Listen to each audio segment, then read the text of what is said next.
പ്രിയപ്പെട്ടവരെ, ഇന്ന് 8-ാമത്തെ സങ്കീർത്തനം നമുക്ക് ധ്യാനിക്കാം. 8-ാമത്തെ സങ്കീർത്തനം 9 വചനങ്ങൾ മാത്രമേ ഉള്ളൂ. സ്നേഹത്തിൻ്റെ മകുടം എന്നുള്ളതാണ് ആ ഒരു സങ്കീർത്തനത്തിൻ്റെ തലക്കെട്ട്.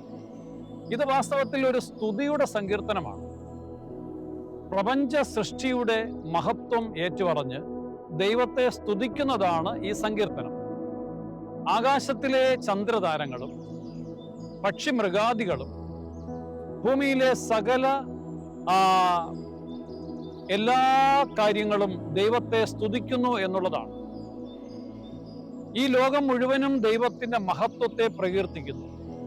പ്രപഞ്ച സൃഷ്ടിയുടെ മകുടമായിട്ട് അവിടുന്ന് മനുഷ്യനെ സൃഷ്ടിച്ചു എന്നുള്ളതാണ് സത്യം.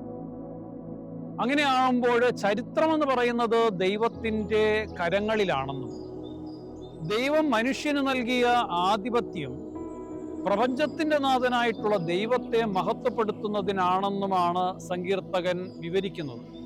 കാരണം എല്ലാ പ്രപഞ്ച വസ്തുക്കളുടെയും മുകളിലായിട്ട് ദൈവത്തിൻ്റെ നാമമാണ് ശക്തമായിട്ടുള്ളത്.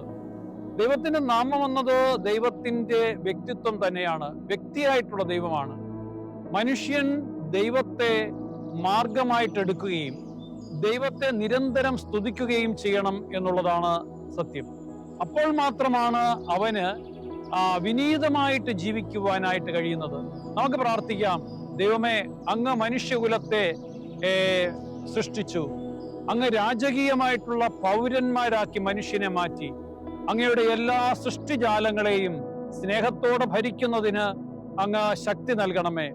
അങ്ങയുടെ സൃഷ്ടിജാലങ്ങളിൽ ദൈവത്തിന്റെ മഹത്വത്തെ കാണുവാനും ഇന്ന് കാണുന്നവയെല്ലാം നന്മയായിട്ട് മാറ്റുവാനും ദൈവസ്തുതികളായിട്ട് ആലപിക്കുവാനും നമുക്ക് പ്രാർത്ഥിക്കാം, പരിശ്രമിക്കാം. ദൈവ സമർത്ഥമായിട്ട് നിങ്ങളെ അനുഗ്രഹിക്കട്ടെ. ആമേൻ.